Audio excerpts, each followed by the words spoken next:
दोस्तों ये जो कॉन्सेप्ट है जिसके अंदर पूरा अंदर का कारकेस स्टील का है और ऊपर का जो वर्किंग है वो वुडन का, आपने इतना इनिशियली डिजाइन क्यों करवाया? एक्चुअली बहुत ही चीजें होती हैं, इलेक्ट्रिशियन के पॉइंट होते हैं, प्लम्बर के। कारकेस बना हुआ है ये स्टेनलेस स्टील में है, तो स्टील कारकेस होने की वजह से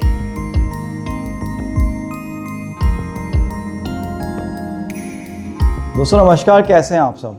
दोस्तों आज हम कविता मैम का किचन विजिट करना है। बेसिकली जो किचन है लगभग कुछ टाइम पहले जीएम फर्नीचर द्वारा डिज़ाइन किया गया था। आज ये बन के कंप्लीट हो गया है और आज हम हिसार आए हैं स्पेशली इस किचन को विजिट करने के लिए।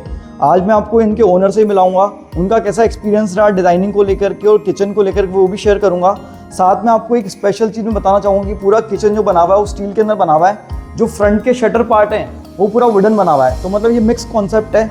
अंदर का पूरा पार्ट इनका स्टील का है ताकि टर्माइट का इशू न रहे, वाटर प्रूफिंग पूरी बनी रहे।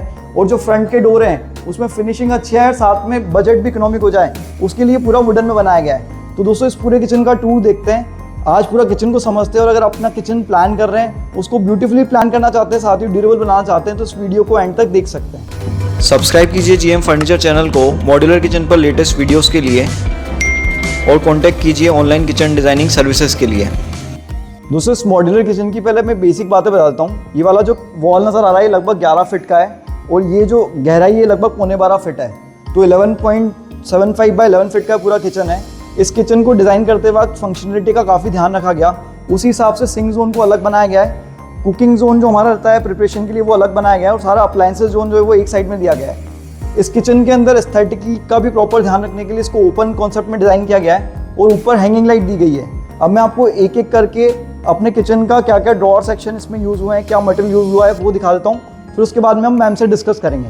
दोस्तों अपन यहाँ पे देख रहे हैं काउंटर टॉप मटेरियल पूरा ग्रेनाइट है, ऊपर की साइड में स्कर्टिंग भी दी गई है ताकि कभी कुछ टकरा जाए तो हमें दिक्कत नहीं है, टाइल वगैरह ब्रेक नहीं हो। यहाँ पे पूरी प्रोफाइल लाइटिंग प्लान की गई है। अगर अपन अंडर द काउंटर की बात करें तो सारा कैबिनेटरी प्लान है।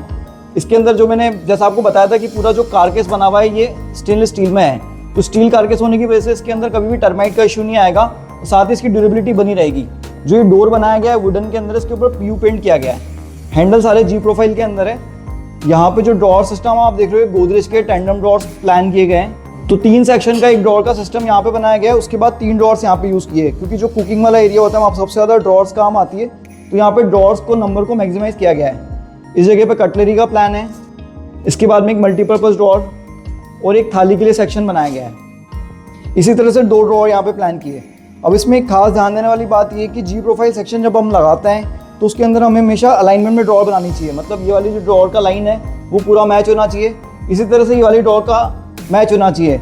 लेकिन कभी भी ये बात ध्यान रखनी चाहिए कि ड्रॉअर अलाइनमेंट के चक्कर में हाइट हम वेरिएबल करना ना भूल जाएं, क्योंकि कई बार ऐसा सामान होता है जिसके लिए हमें हाइटेड ड्रॉअर चाहिए होती है, ज़्यादा हाइट की ड्रॉअर चाहिए होती है। तो उस केस में आप क्या कर सकते हो कि एक हाइट की ड्रॉअर आपने यहाँ पे बनाई तो सेकेंड वाली 2 मर्ज करके एक ड्रॉअर बना सकते हो, ताकि आपका अलाइनमेंट भी ना बिगड़े और आपका किचन के अंदर फंक्शनलिटी बनी रहे। कॉर्नर यहाँ पे सिंपल प्लान किया गया है, इसको भी प्लेन रखा गया है ताकि जो बड़े सामान है कंटेनर्स हैं वो इसके अंदर रख सकें।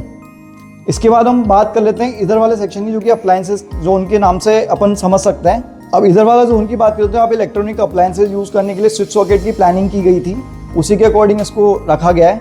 और यहाँ पे आप देख रहे हो एक पुल आउट सेक्शन है और एक यहाँ पे ओपनेबल कैबिनेट एक और प्लान किया गया, जिसके अंदर अगेन जो है नॉर्मल बड़े वाले जो सामान होते हैं वो रखने के लिए है, क्योंकि इंडियन किचन्स में हैवी कढ़ाई रहती है, हैवी यूटेंसिल्स रहते हैं, उसके लिए ड्रॉअर यूज़ नहीं की जा सकती। तो ऐसा सेक्शन अपने किचन में जरूर प्लान करें जहाँ पे आप अपने हैवी यूटेंसिल्स को रख सकें। फंक्शनलिटी के साथ साथ में लुक भी जरूरी है, तो उसके लिए दोस्तों यहाँ पे एक ब्यूटीफुल सी क्रॉकरी यूनिट प्लान की है। क्रॉकरी यूनिट को ग्लास में प्लान करने का और ग्लास शेल्फ देने का बेनिफिट ये होता है कि लाइट जो है प्रॉपर्ली डिस्ट्रीब्यूट हो जाती है और पूरा क्रॉकरी यूनिट दिखने में काफ़ी सुंदर लगता है। इसके बाद ये रेफ्रिजरेटर का सेक्शन बनाया गया है और यहाँ पे माइक्रोवेव रखने के लिए स्पेस बनाया गया है। इसके साथ में दोस्तों यहाँ पे मैं आपको बताऊँ तो यहाँ पे 2 ड्रॉअर प्लान करके उसके अंदर भी टैंडम देखिए और यहाँ पे आलू प्याज रखने के लिए वीकर बास्केट प्लान की है। दोस्तों अगर अपर कैबिनेट की बात करें तो यहाँ पे माइक्रोवेव रखने के लिए स्पेस है। माइक्रोवेव को प्लान करते टाइम पे स्विच सॉकेट की प्लानिंग उसके पीछे ही की गई है, ताकि जो है आराम से अपन अप्लायंस को यूज़ कर सकें, कहीं से भी वायर हमें निकाल के ले आना ना पड़े। इसके बाद में आप देख रहे हो यहाँ पे एक टॉल यूनिट है, उसके अंदर माइक्रोवेव के ऊपर माइक्रोवेव का सामान रखने के लिए स्टोरेज करने के लिए एक ओपनेबल कैबिनेट प्लान्ड है।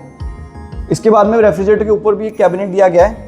उसके बाद में अगर अपन इस साइड में आए अगेन अप्लायंसेज में जोन में, तो यहाँ पे ओपनेबल फॉर्म में कैबिनेट प्लान किए गए हैं। दोस्तों ये वाला जो है ब्लाइंड कॉर्नर स्पेस है, इस कॉर्नर स्पेस को एक्सेस करने के लिए यहीं पे बनाया गया है और ब्लाइंड हिंज लगाया गया है ताकि आप कॉर्नर को इजीली एक्सेस कर पाओ। दोस्तों इस किचन के अंदर अपर यूनिट के अंदर एक हाईलाइट एलिमेंट है, मैं आपको एक्सप्लेन कर देता हूँ। यहाँ पे जो ओपन कैबिनेट है और जो लिफ्ट अप का प्लान है वो इस तरह से बनाया गया है कि पूरा ओवरऑल डिजाइन दिखने में काफी ब्यूटीफुल लगे। यहाँ पे आप देख रहे हो सिमेट्रिक वे में यहाँ पे एक ओपन कैबिनेट बनाया गया है, तो वहाँ पे भी एक ओपन कैबिनेट दिया गया है। उसी तरह से डायगनली यहाँ पे एक ओपन कैबिनेट है और यहाँ पे एक ओपन कैबिनेट है। उसके बाद में लिफ्ट अप को उसके अलाइनमेंट में प्लान किया गया है। उसमें भी दोस्तों यहाँ पे ग्लास वाले लिफ्ट अप है और वहाँ पे नॉर्मल लिफ्ट अप है। तो ये काफ़ी अच्छा सा डिज़ाइन है जिसका दिखने में फ्रंट से लुक काफ़ी ब्यूटीफुल आता है और किचन के एस्थेटिक्स को बढ़ा देता है। अगर आप अपने किचन में चाहें तो इस तरह का प्लान कर सकते हैं। ओवरहेड कैबिनेट्स के बाद में दोस्तों ये वाला जो डोर नज़र आ रहा है स्टोर रूम का दरवाजा है। बेसिकली अगर आपके किचन में स्टोर की प्लानिंग आप अलग से कर सकते हो तो बिल्कुल कीजिए। उसका बेनिफिट ये रहता है कि आपको किचन जो है वो आप 7 फीट तक की प्लान कर सकते हो, उससे आपका बजट भी बचता है, साथ ही साथ जितना भी एक्स्ट्रा स्टोरेज है वो सारा अंदर चला जाता है। तो काफ़ी सारा आपका पैसा बच जाता है क्योंकि आपको पूरा लॉफ्ट तक किचन को प्लान नहीं करना पड़ता। इसके बाद में अगर नेक्स्ट बात करें तो यहाँ पे क्लीनिंग जोन है। बेसिकली सिंक एरिया जो है, क्योंकि हिसार हरियाणा है यहाँ पे, तो हरियाणा में हमेशा बड़े सिंक प्रेफर किए जाते हैं, इसलिए यहाँ पे 45/18 का सिंक प्लान किया गया है और उसको इस तरह से प्लान किया गया है ओपनेबल कैबिनेट फॉर्म में, जहाँ पे अंडर सिंक जो है डस्टबिन प्लानिंग है। और यहाँ पे क्योंकि ब्रेकफास्ट टेबल कंटिन्यू करना था तो उसके नीचे भी छोटा सा स्टोरेज एरिया बनाया गया है, तो कुछ भी अगर अपने को स्टोर करना है तो इस ब्लाइंड कॉर्नर के अंदर भी अपन स्टोर कर सकते हैं। दोस्तों मैं आपको मिलाने जा रहा हूँ कविता मैम से, जिनका एक किचन है। आज हम हिसार हरियाणा इनसे मिलने के लिए आए हैं। अभी किचन कंप्लीट हुआ, इसका डिज़ाइन किस तरह से हुआ था थोड़ा सा मैं मैम से पूछता हूँ। मैम आपने कब डिज़ाइन करवाया था किचन ये? मैंने अपने घर का डिजाइन जब मेरे घर का फाउंडेशन लेवल ही था, उसी मतलब time कंस्ट्रक्शन के टाइम में डिज़ाइन Yes. कराया? अच्छा, क्योंकि तो उससे आपको क्या मतलब, आपने इतना इनिशियली डिज़ाइन क्यों करवाया? एक्चुअली बहुत सी चीज़ें होती हैं, इलेक्ट्रिशियन के पॉइंट होते हैं, प्लम्बर के पॉइंट होते हैं, सब चीज़ों को मतलब बाद में कोई इशू ना आए या कोई प्रॉब्लम ऐसी ना हो कि हमें चेंजेस कराने पड़े, इसलिए सबसे पहले करा लिया। अच्छा, तो मतलब सिविल कंस्ट्रक्शन के लेवल पे डिसाइड हो गया था कि सिंक किधर आना है, लाइट के Yes. पॉइंट किधर आना है। Yes, sir. ठीक है, तो इनिशियली डिज़ाइन कराने से आपको लगता है कि कुछ बेनिफिट है?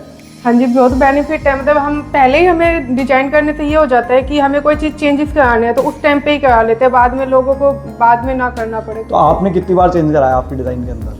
नहीं, एक्चुअली मैंने अपनी ड्राइंग बनाने से मेरे को बेनिफिट ये हो गया था कि मैंने सेम वो डिजाइन अपना प्लम्बर को दे दिया कि मुझे यहाँ पॉइंट चाहिए, मुझे इलेक्ट्रिशियन के यहाँ पॉइंट चाहिए, मुझे अप्लायंसेस रखने हैं, मुझे वो पॉइंट वहाँ चाहिए। तो उनको भी इजी हो गया था कि वो कोई भी इजी हो गया। फिर आपने जैसे डिसाइड किया कि आपको किचन बनवाना है तो आपके सामने ऑप्शन था, जैसे आपको वुडन में बना सकते हो या फिर अदर में मटेरियल, तो आपने मटेरियल स्टील ही क्यों चुना? एक्चुअली जिस एरिया में मैं रही हूँ वहाँ टर्माइट का बहुत इशू है। और अच्छा। जब मैं पहले जहाँ आती थी वहाँ मेरी किचन पूरी खराब हो गई थी, तो मुझे था कि वुडन में तो लेनी ही नहीं है, लेनी है तो सिर्फ शटर लेंगे, जो बेस होगा वो जीआई में जाना चाहिए। अच्छा, ये अच्छा, कि कुछ अच्छा। हो। तो आपने इसलिए स्टील को ऑप्ट किया। Yes. मेरे को पता पड़ा कि आपके घर का इनॉग्रेशन हो चुका है, तो इस ब्यूटीफुल किचन को देखने के बाद में लोगों का कैसा अनुभव रहा और आपका क्या उसके बारे में एक्सपीरियंस रहा? मेरा इनोग्रेशन जैसे आप बताया अभी हुआ है, लेकिन सबने इतना अच्छा पसंद किया कि किचन बहुत अच्छी है। मुझे पूछा भी है कि आपने डिजाइन कहाँ से किया, मैं डेफिनेटली आपका नाम ही सजेस्ट करूँगी। और स्टीलिया जो हमारे ही यहाँ पे है, उन्होंने हमारी किचन को कुछ अच्छे से डिजाइन किया है। ठीक है, तो ये थे कविता मैम जिनका किचन ये बन के कंप्लीट हुआ है। अगर इस किचन के बारे में आपके कोई भी डाउट्स है तो मेरे को कमेंट करके बता सकते हैं। साथ ही मेरा व्हाट्सअप नंबर भी नज़र आ रहा है, इस पर भी पूछ सकते हैं। दोस्तों ये जो कॉन्सेप्ट है जिसके अंदर पूरा अंदर का कारके स्टील का है और ऊपर का जो वर्किंग है वो वुडन का है, ये कॉन्सेप्ट इकोनॉमिकली भी काफ़ी अच्छा रहता है। दोस्तों ये जो किचन है लगभग 3,70,000 रुपये के बजट में बन के कंप्लीट हुआ है। अगर आपको आज का किचन पसंद आया तो एक लाइक जरूर कीजिए, अपने फ्रेंड्स और रिलेटिव का शेयर जरूर कीजिए। वीडियो देखने के लिए आपका बहुत बहुत धन्यवाद। Thank you so much.